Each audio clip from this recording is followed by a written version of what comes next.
He left behind his journal. That's how I knew he didn't just leave, he vanished. When you're a psychiatrist, you're trained to maintain boundaries. But from the moment Daniel Grayson walked into my office, boundaries blurred. He wasn't like my other patients. Quiet, yes. But his silence wasn't emptiness. It was a wall. And behind that wall, I sensed something dangerous. It took 8 months of weekly sessions to get him to speak about his childhood, 9 to talk about the cabin, 10 to say her name. Evelyn, his twin sister who died in that fire, or so he said. He came in 2 weeks ago, sat in the chair across from me, eyes unfocused, voice low.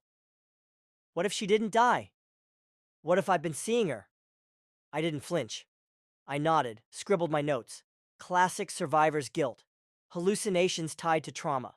But something about the way he said it. I remember the smell of the wood burning, the way she screamed. But lately, I remember her walking out. That session was our breakthrough. It was also our last.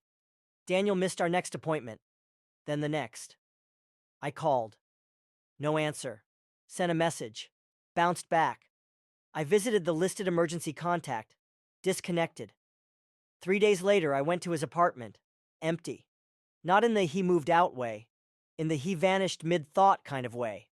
The coffee cup still warm. TV on static. His journal open on the table. Circled words burned into my brain. She knows I know. That's when the fear started. Not just for him, for myself. Because the next morning, there was a note on my car windshield. Some memories are buried for a reason. Let them rot. I filed a report. The detective was polite but dismissive. Probably just skipped town, he said. But he didn't see the sketches.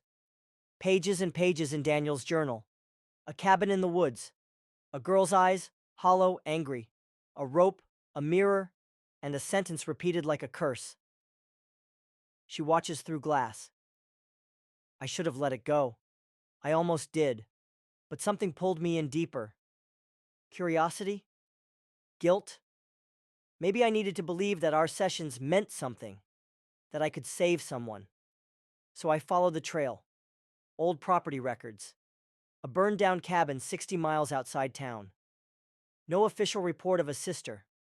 No obituary. But a property deed with 2 signatures. Daniel Grayson. Evelyn Grayson. I drove out there, through rain and fog, to a skeleton of charred wood and overgrowth.